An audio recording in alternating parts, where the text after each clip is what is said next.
Беттегі әжімді кетірудің бірден-бір жолы өз-өзіңе массаж жасау.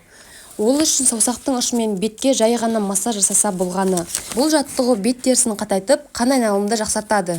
Әжім ерте түскенін қаламасаңыз, мына өнімдерді көбірек қолдану керек.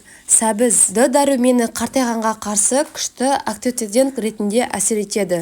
Киви құрамындағы Е және С дәрумені ағзадағы токсиндерді тазартып, теріге жақсы әсер етеді. Асқабақ құрамындағы коллаген өндірушісі С дәрумені жастық пен сұлулықты сақтауға көмектесіп, терінің жағдайын жақсартады. Тері күтімі, мойын мен кеуде тұсы терісін дұрыстап тазарту маңызды.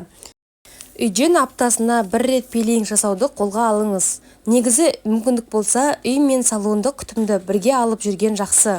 Айына бір рет косметологқа барып, мойын мен кеуде тұсын терісіне арналған күтім жасатуға болады.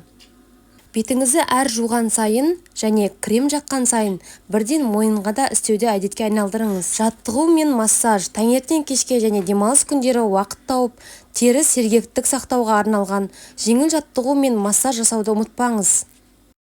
Басыңызды оңға, солға, алға және артқа бұрыңыз. Арқаңызды үнемі тік ұстауға тырысыңыз. Тері жағдайында тамақтану мен ұйқы тәртібі тікелей байланысты. Сондықтан да 8 сағаттық ұйқы және дұрыс тамақтануға тырысыңыз.